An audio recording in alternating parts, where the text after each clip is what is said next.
Kia ora, what is your name and what do you do? Kia ora, I'm Aggie and I'm a teacher. Okay, tell me about, I guess, where all of this started for you, where you suspected or you first got a diagnosis of endo.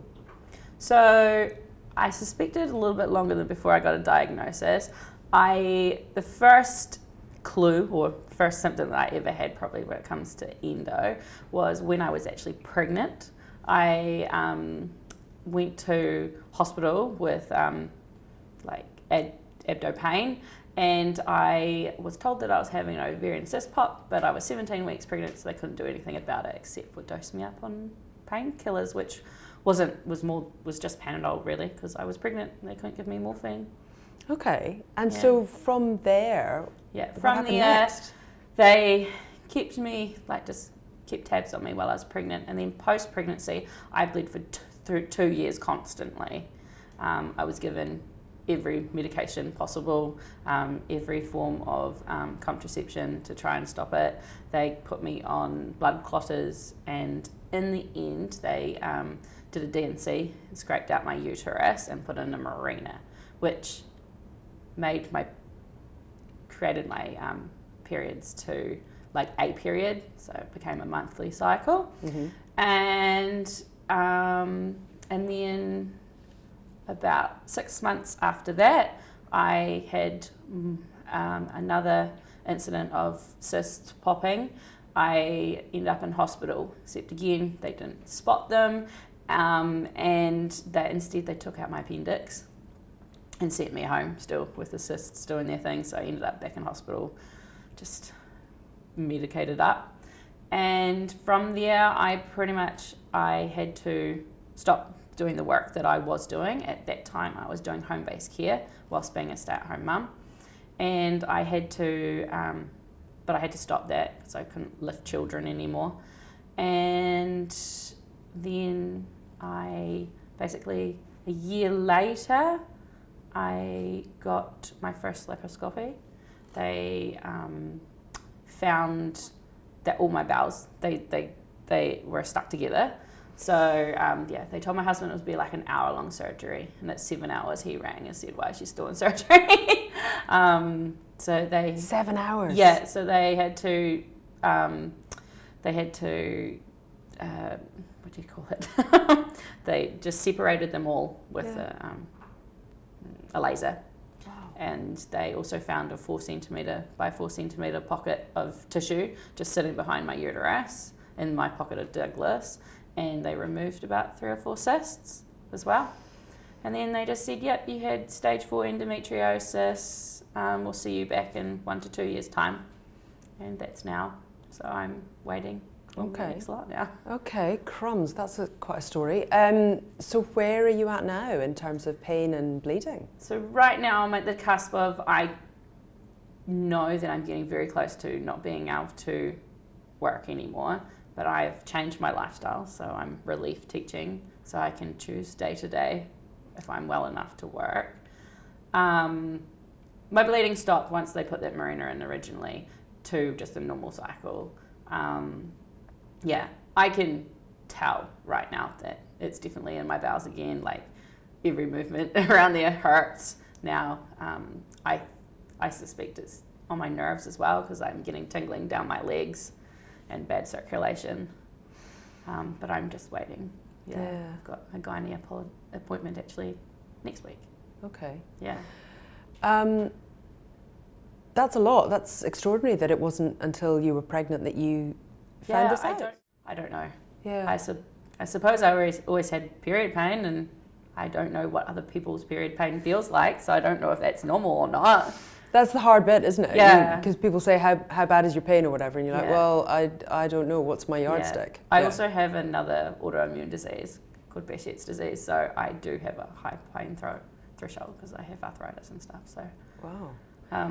Yeah. So I don't know what normal pain is. I'm very awful when I go to the doctors, and they're like, "On a pain scale of 1 to 10," and I'm like, "I don't know." Yeah. Yeah. Wow. So you mentioned you changed your lifestyle from teaching to, you are still teaching, but you had to change from early childhood to back primary, into primary, and then now relief relieving. teaching. Yeah. So just talk me through that kind of journey, I guess, that you went on with your career. Well, early childhood is very physical. Even if you're trying not to be, you can't say no to a child that's upset and not pick them up and comfort them. You have the nappy changes to do. You can't be a member of the team if you're not participating in all of those things. So that was pretty much, no, it's a no. I can't go back to that. And then I went back into primary, and I had been there off and on for stints for like whole years since. I did last year full time. But by the end of the year, I was back in hospital again, having to just taken me like to now and to get a bit better. But I can now feel myself dropping off again. So I'm so glad I'm relieving this year, because I know that I won't be able to make through a 5-day week. Definitely next term, for sure not. Why did you end up back in hospital? Well, last year actually wasn't endo related, but I put it off. So last year I had a hectic class, and I was like, I've got to get to the end of the year, and I was starting having pain exactly where my endo pain is. I'd been told I'm going to need another surgery in a year's time. I said, I'm just going to make it to the end of the year. I'll deal with this. I ignored it, and then I started having periods of time where I was like, I'm going to faint in class, and I was having extreme pain. But again, I just thought it was endo. It actually turned out that I had gallstones, and I had a gallstone stuck in my liver. But I ignored it because I thought it was my endo. And to me, it felt the same. And yeah, in the end, 2 weeks before the end of term, 4th term last year, I drove myself to hospital of being told when I got there that was absolutely impossible, that I had severe pancreatitis. And when my husband asked for the car back, they said, no, she can't have driven herself.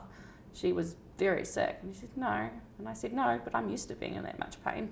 Yeah. They didn't believe me. Yeah. So with your work, how easy is it, or how difficult is it, to manage endo when you've got a classroom full of 5-year-olds? Not easy. There's moments where I might hide in my office or in the corner and taking Panadol constantly. I have recently just got a TENS machine, and it has been actually like amazing. I can't believe how well they work. Tell us about the TENS machine for people who don't know how they actually operate. It sends off little, I think it electrocutes me slightly, little tiny zaps, and it stops the signals, the pain signals going to my brain. So it tricks your brain into thinking that you're not in pain.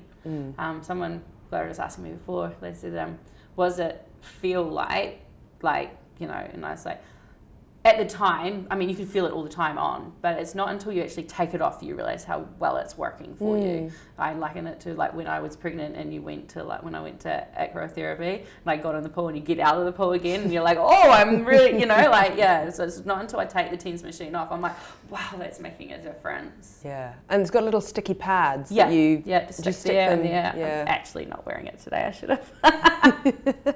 I've worn it every day this week. Yeah. But that's something you can wear for what, hours at a time? Yeah, it lasts for like 8 hours. Yeah, so I pretty much been putting it on, wearing it all day at work, and then when I get home I can take more harder drugs, medications that are pain relievers. Yeah. Because one of the most shocking things that has shocked me with my pain is that when I go to the doctors, they are really good at giving me like medication that's going to take away the pain, but I can't live on morphine, but they say you'll be fine, and I'm like, it feels wrong. I also have to be a functioning member of society, so I've got to do that when I go to school. So yeah, absolutely. And like you were saying, an early childhood job is pretty physical and hands-on, but I guess it must be the same as being a teacher. So how did you get to that point where I guess if you were working full time, what was the tipping point where you're like, I can't do this anymore. I can't do it full time. That was me ending up in hospital. Wow. I was like, got to listen to my body. So how does it work then, being a reliever? So it works in different ways. Some relievers are set up and every week they'll go to that school on a Tuesday and stuff like that. However, I've told schools I don't want to be booked well, I have for this term, and I've said already, I said, I'm getting too sore now. Next term, I definitely need to chill out until I get my next lot of surgery. And I only want you to ring me day to day. And there's different ways. There's apps. So I literally go on and say, yes, I want to work today at like 6:30 in the morning. And then they'll ring me and say, can you come to this school today? Okay. Yeah.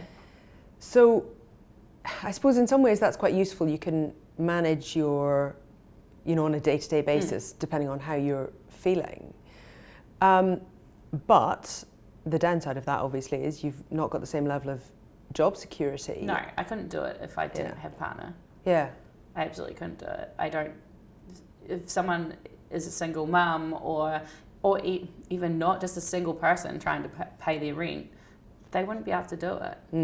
There's nothing there to support us. No. Yeah, so it's either that or not work at all, really. Yeah, and do you have, I guess you have lots of different people who are your boss depending on which school you're going into? Yeah, I don't walk in there and tell them that I have endometriosis. Yeah, I was going to say, how do you manage that with... I don't. But I'm not very good at I'm learning to be more open about my health because people ask, like, I'm 34 years old and people go, oh, most relievers are retired people. And they're like, oh, how come you're relieving? Yeah. What do you say to them when they ask that question? I've started to tell them the truth, and say, oh, this is me managing my health. And it's the best thing for my family. Yeah. Yeah, it's nice to be able to pick my own daughter up from school sometimes. Yeah. And do people,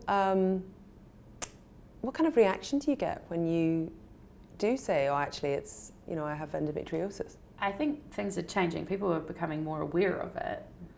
I don't know if people really comprehend how much it does affect the people that have it, though. And they go, oh, okay, yeah. I hear a lot of people have that. I'm like, yeah, a lot of people do. Do you know what it really means? I don't think they do. Yeah. But I think people are starting to know more. Have you ever had a negative response when you've told somebody? No, I haven't. And people always seem to know what it is? No, not everyone knows what it is. Okay, so do you get into a situation where you're having to explain? Yeah. I'm okay with that though. What about when you're in the classroom? It can't be very easy, I guess, if you need to go to the toilet or if you do need to start taking painkillers or something starts changing. How do you manage all that? I know lots of people believe in the spoon theory. Do you know what I mean by the spoon theory? No, what's the spoon theory? The spoon theory is when you have 7 spoons a day or something and you take away a certain, it's for people that have like ongoing like chronic illness and that, once you take away a certain amount of spoon and that's how many, you get given like 7 spoons a day or something.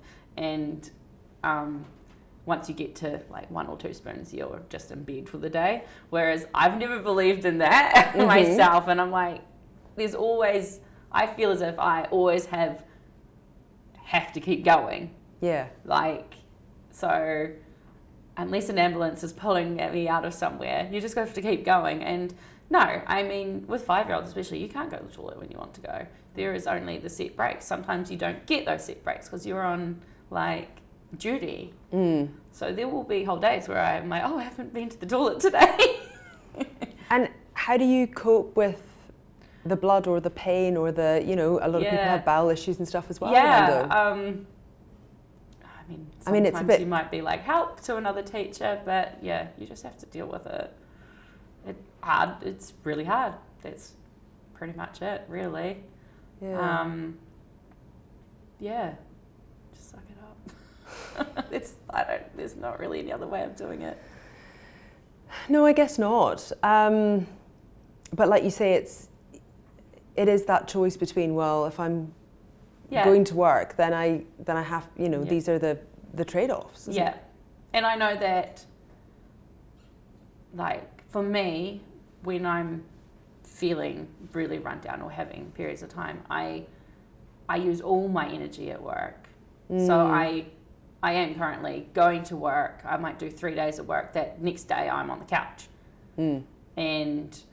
Or I just use all my energy during the week at work and I have no energy and everything else in my life just gets pushed behind, or I'll come home from work and I have not given my daughter any attention because I have to lie on my bed. I'll feed her, let the TV do the TV thing, and I feel pretty shitty. But I've given all my energy to other people's children, and that was also a deciding factor for me to go relieving. It's like, oh, I can't always be in bed when I get home. I have to parent. Because home life, I guess that's where you feel you can maybe cut back a wee bit. Yeah, definitely. Yeah, but then also that comes with its own sort of risk and reward stuff. The washing pile gets bigger. The washing pile always gets bigger, doesn't it? Yeah. I don't know where that all comes from. No. How do you explain to your daughter or to any of the kids at school if something's particularly bad or if you're in a lot of pain or anything like that? Do you ever talk to them about it? Definitely, I'm very honest to children. It's much easier to be honest to children. Yeah. Lotta's used to it. She's always seen me in pain, so it's been scary at some times when it's been really bad, but she knows to just look after me. At school, the children, I tell the children, oh, my back really hurts today. I'm not going to do that with you today, because, especially as working with 5 and 6 year olds, you have to do a lot of the things to empower them to do it. And if we're doing like PE and stuff, there's definitely days where I can't do this today. But explaining why, giving them the option to not do it, because I'm not doing it. I'm not going to force them to do things that I can't do. And some of them have seen my Teens machine. Yeah, I was going to say, is that like show and tell, I suppose, isn't it? Yeah, exactly. Yeah, pretty much. Yeah. What's their reaction? Aggie's a robot. I either lie and tell them that I'm half robot and it's charging me, or I just tell them that it's a machine to stop my tummy from hurting. Yeah. Yeah. And they're okay with that? They just kind of go with it? Children are always fine with everything. Yeah. If it's just part of life. Yeah. Yeah, so true, eh? Is there anything that if you could change with your working life, is there anything that would make it easier? I think I've adjusted my life, and it's still probably just me, just really listening to my body, and still I'm learning to properly do that, because there's always that guilt of need to bring money home, but also being like, but if I don't relax, I won't be doing that for a long time. Rather than having just one day off, I'll need like 2 weeks off. So, yeah. And with the principals and with the other teachers that you're with,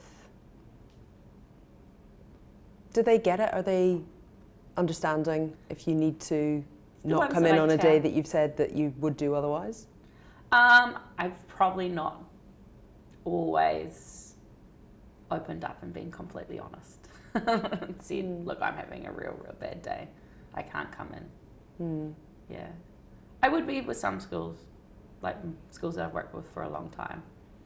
Yeah, other ones I might make up a naughty excuse. I was going to say, because it's quite, you're kind of putting yourself out there a bit, and it's quite a vulnerable position to put yourself in. Yeah. So I guess you don't want to do that with people that you've literally just met. No. In some cases. No. What do you think the fix is there? Like, what normalises it? What? I guess just more campaigns of people knowing exactly what it really does mean for people day to day. Yeah. Which will come with time. Yeah. When it comes to your surgery, is that something that you'll be having to talk to schools about, or will you just say I'm not available for the next few weeks? Or there's definitely people that I'm friends with, so then I'll probably get around that I'm having a surgery. My body's not very good at recovering, so it probably will be a slow recovery because I have other issues as well. My last time I had endometriosis surgery, my endo surgery, my lap, it took me, because my body doesn't like to heal, I had it in October, and in April the following year I was still going to weekly nurses appointments because my scar wouldn't heal. Oh. So, but there's all just things I'm also learning about my body. Like I know for my next one, I can't have my scar going into my belly button. Because when I got my gallstones out, I was like, don't do it there. And it healed within 2 weeks. So just things I needed to learn. But yeah, I couldn't go swimming all summer. It really sucked. Yeah, that would really suck. But luckily, it healed just before I went to Malaysia. Oh, good stuff. Yeah. So, being a teacher, is there any way you can have more flexible hours, or is it simply you just have to go day by day? Some schools are getting really, really good at employing people for 3 or 4 days a week in team teaching sharing. And I think that would be, if I was in a position where I wasn't feeling like in that period of like one just after having a lap and recovering from surgery, because I know I've got like a year before my next lap, in that period to do that, like to job share, so you're not overdoing it, got 3 days of work guaranteed.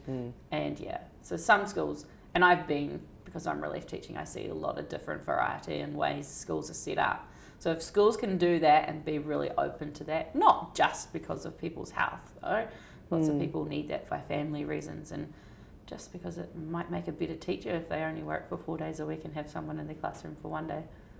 Yeah. What impact do you think all of this is having on your career? Well, when I was in early childhood, I was a team leader. So I've pretty much gone into primary and become right down the ranks of being a kind of almost a beginner teacher again. Obviously I've got that experience, but I'm definitely not going into any leadership roles. I don't even sit here and dream about I don't want it anymore though. But I might have thought about it and like progressing within the teaching, like, yeah. But now I'm like, no, my health is more important. Yeah. It's hard though to make that decision. Yeah. How did you kind of come to that realization? It was either that or not work at all. Yeah. Yeah.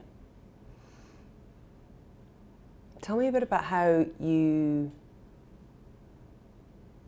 got to that point. Did that take a while to kind of work through in your brain and talk to your family about it? With my husband, yes. I'm very good at making decisions and then being like, let's just block that out and pretend that doesn't exist. It was my dream to open an early childhood centre and to manage it, and I, not only because of my health though, but one of the factors definitely was like, I don't want the stress of that. Yeah, I don't need that. That's so much work. And there was definitely a grieving period of, there was grieving, because I had it all designed in my head, everything, like you just picture how you want everything to be. And yes, I definitely grieved that life for a bit. But I went and made other choices, like, no, I'm going to go relief teaching and I might do a wee bit of acting. Yeah, tell me about the acting. I signed up to an agent because this is what I always wanted to do anyway. So I was like, no, I'm going to go do that. So yeah, had a couple of days as an extra on set. Oh, cool. It's been fun. I was going to say, it's good to be able to reclaim some fun when you're dealing with so much tiredness and pain and other nonsense as well. Exactly, yeah. So I pretty much have had to give up some of my hobbies, and yeah. Fantastic. Oh, thank you very much for talking to me. That's okay.